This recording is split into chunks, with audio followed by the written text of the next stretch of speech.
Hi. All right, here's a question from Nellie. Nellie says, how did you spend your days after going cold turkey with exercise and lower level movement? I'm not working and I don't have hobbies elsewhere because of COVID. Walking to stores and outdoor yoga are out of question. I'm an adult person and my friends have their lives, so I cannot sit and drink tea all day with them. I come crazy while staying at home with my moving, standing, trying to be busy compulsion. I spent sleepless hours by night planning that I have something else to do the next day. Thank you. All right. Well, in that other video I said get a kitten. I wasn't joking. So I did actually get a kitten in recovery, called her Sprout. And I got a kitten from the local rescue pretty soon after I decided to go cold turkey on my movement compulsion. And I got Sprout, and Sprout was terrified, and she spent, so I let her out of my flat. I had a little 2-bedroom flat at the time, and I let her out, and I didn't see her for about 4 days. Don't know where she went. She was hiding. So I spent about 4 days sort of sitting there on the couch, waiting for Sprout to come out, and she didn't. And then suddenly she did. It's like she just came out and literally sat right next to me on the arm of the chair. Call me a cat whisperer, and since that second, she was really tame. So she lives with she's really old now. She lives with my parents in England, and I can't believe she's still going because I emigrated. So then of course I had to do something with Sprout. But yeah, she's an old lady now. But I got her when she was a kitten. She's really cute. Anyway, so I decided to go to cold turkey and I got a kitten. I don't know, it wasn't immediately, but it was maybe a couple of weeks after. I get asked this all the time, what did I do when I went cold turkey? The truth of the matter is I really didn't do very much. It was before Netflix, so we had box sets, DVD box sets, or maybe it was VCR. Did I have a VCR? I can't remember. Anyway, something old with, like we used to do, where you put something into a machine connected to your television and then it plays something on your television. Old style, before streaming and shit like that happened.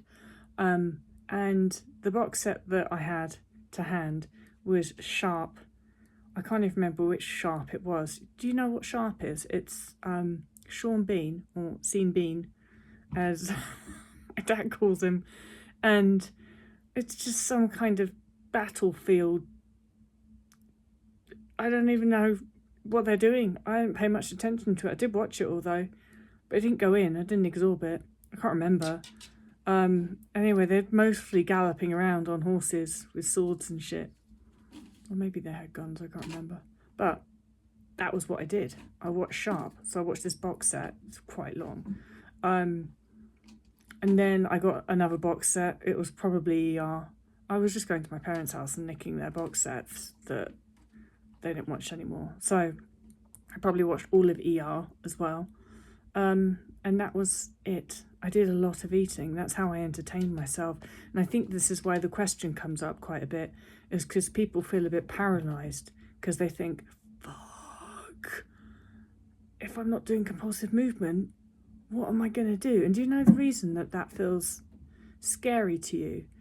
It's because you're looking for something to do in that time, because you want a distraction. You want something to occupy yourself that's not you eating, because you know that if you just sit there and stare at the wall, you're going to start thinking about food because you have huge mental hunger.